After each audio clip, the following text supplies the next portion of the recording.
Hi, everybody. Well, thank you all for staying this entire time and waiting for me. Another round of applause for all the great comedians that have been out here today. I think a couple of them just left. But let's give them all a round of applause. It's hard to come out here and perform out here. I didn't have any cool intros. When I first got here, he said, "You want me to do some kind of an intro for you?" I have nothing. I've never been anywhere. This is really actually my first time here. Some of you might remember me. I was forced to do a lot of kiddie porn when I was younger. So you might still have those throwbacks.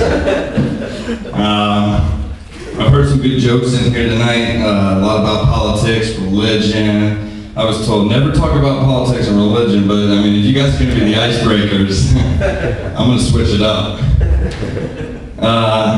Pete over here talked about blind, and I wasn't going to do this, but actually, when I was a bartender for my uncle, I used to work at this place called the Hidden Horse Tavern, and I would have little old ladies ask me, "Why do they call it the Hidden Horse Tavern?" And I'd say, "You really want to find out?" They used to answer the phone and say, "Hidden Horse Tavern, this is the horse speaking." My uncle would be like, "Don't answer the phone that way." I'd say, "How am I doing when you're calling?" He says, "We don't have caller ID." Caught me there. Every time I drop a check, I'd always tell them, "I 8 kids that need shoes and braces. Thank you for coming to the restaurant today." Especially that little blind one, Geppetto. He just took up skydiving. We're all a little bit worried about Geppetto. He doesn't know when to pull the chute. He just kind of holds the ripcord and feels for the ground. And we yell from the ground, we say, "Geppetto, pull!" And he can get the chute open, but he still hits pretty hard. So now he's blind and cross-eyed, which is really weird at the dinner table. Speaking of the dinner table, we all shared a can of corn the other day. That's 3 kernels apiece between the 9 of us, except for Geppetto. He only gets 2. He's blind, he doesn't know how many we're getting. And we tell him we're only getting 1. So he's angry than pig shit. I had to beat him up the other day because he frustrates me. He stands in front of the TV screen, you know, and I said, "Geppetto, move," and he just steps towards the TV screen, so I beat him up. And it's okay to beat a blind kid, because 15 minutes later I just say, "Hey, who kicked your ass?" "I don't know, Dad." "What did he smell like?" "He smelled a lot like you." "Somebody broke in here, stole my cologne, and beat the shit out of you. Are you lying to me?" He wanted to get a car the other day. I said, "You can't drive, you're freaking blind."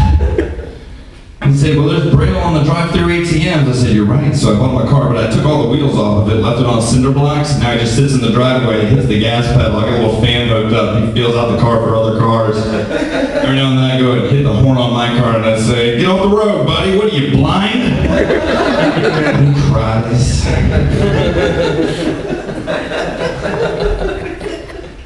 I'm sorry if there's any blind people in here tonight. If you have a problem with that, just come find me after the show. I'm in a red shirt. It's okay, because you can fight a blind guy. I'll fight a blind guy any day. Just square off with him. Behind you!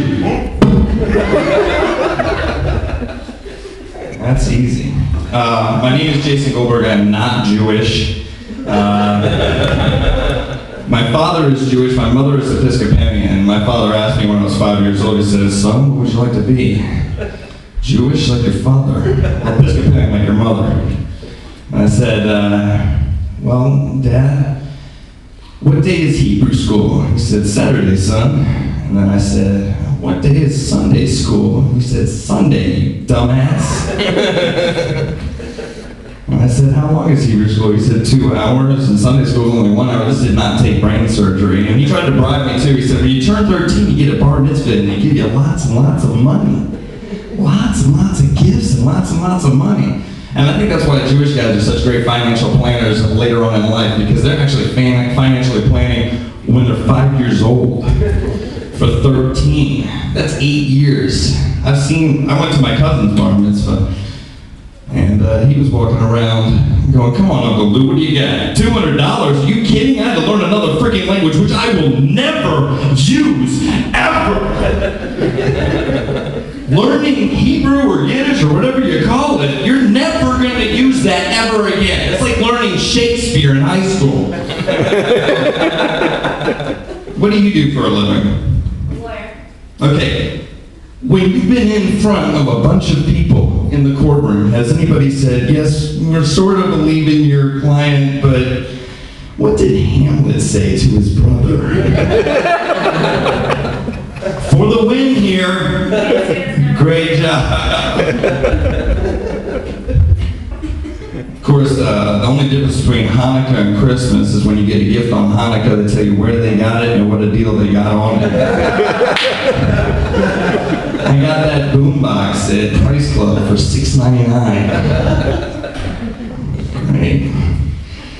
It was nice because everybody was used to say, why didn't you pick Hanukkah? You get 8 days instead of, just 1 day of present. When you get a gift on Hanukkah, maybe the first day you get a Nintendo. The second day you get the power cord. The third day you may get a game. And you're just waiting until the 8th day when that controller pops out. Christmas was always funny because we actually did Christmas at my house. My father loves switching to Christmas. We've got a lot more stuff on Christmas. When you go to the mall during Christmas time, you get to go see Santa. When you go to the mall as a Jewish kid, well, that's why I'm not Jewish. And I remember my father would always open up, make up the Nintendo, and I'm sitting there going, great, open it up, Dad, open it up. He opens up the Nintendo, I'm like, hook it up, Dad. And he's over there taking a TV to the back, and he's trying to sit there without actually having to take the TV out and kind of feel around and hook it up. And I'm jumping around like, Dad, come on, Dad, hurry it up. And my mother's sitting there like, just tell the TV out, take it out. And he's reaching, I can reach it. I can do it! I'm almost there! It's just, shit, I broke it! And then you gotta wait, you gotta drive around looking for a Radio Shack open by a bunch of Asian people to be open on Christmas Day. I remember, I went to a Christian church one time to try that one out, and it's very different from the Episcopal, because in a Christian church, they sing with the band and everything like that. I'm just sitting there like, Jesus. Actually, can y'all start clapping? Just doing it. Try to have a rhythm here, folks. Jesus grand, Jesus grand. Jesus in my pocket, Jesus in my hand, Jesus in my tooth, Jesus in my cup. And if you don't like Jesus, I just really don't give up. Thought I was going to end that differently, didn't you? I did end differently in the church, which is why I had to stick with Episcopalian, because with the Episcopalian church, the songs were a lot different. They tell you to take out the hymn book. We want to listen. We're going to do a motion from page 489. And they would start singing, and they had no rhythm or rhyme. I don't know who wrote these songs. And it would be like, and he went to the Father, and he said, Dad, how are you doing?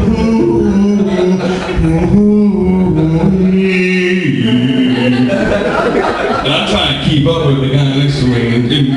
And God said to the Son, Son, I don't have time for it. Why don't you go hang out with one of your friends?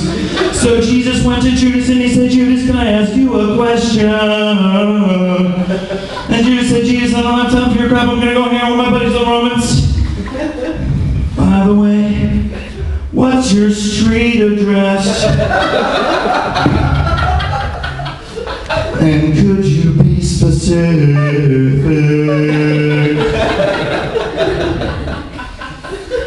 Thank you all for coming out tonight.